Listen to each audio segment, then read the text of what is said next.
এতদিন পর ওরে ফোন দিতাছি, ওই কি ফোনটা ধরবো?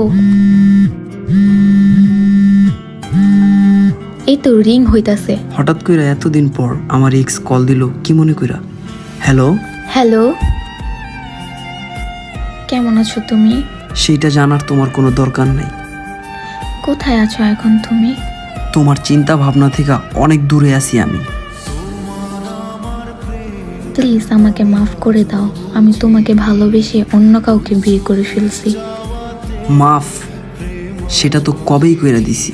প্লিজ বিশ্বাস করো, বিয়েটা আমি নিজে ইচ্ছে করে নেই, আমার ফ্যামিলি আমাকে জোর করে বিয়ে দিছে, তাই তোমার সাথে আমি কন্ট্রাক্ট করতে পারি নাই।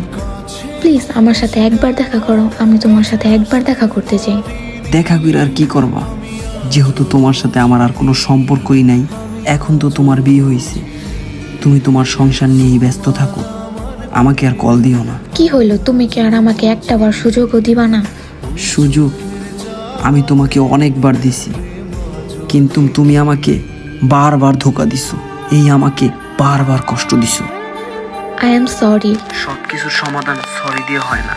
আরে বাদ দাও না আগের কথা, এখন তো বলো কোথায় আছো তুমি? তুমি হয়তো বা শুনো নাই, তোমার ভাবনা চিন্তা থেকে অনেকটা দূরে আছি।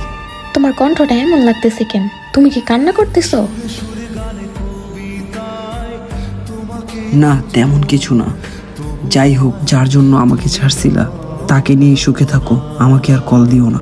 প্লিজ আমার কথাটা একবার শোনো, আমি তোমার সাথে একবার দেখা করতে চাই। আমার সাথে দেখা করে আর কি হবে?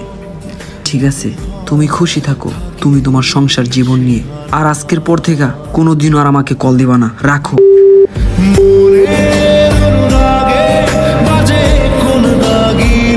প্রত্যেকটা ছেলের জীবনেই এমন একটা মুহূর্ত আসে, ভালোবাসাটা বড় অদ্ভুত জিনিস।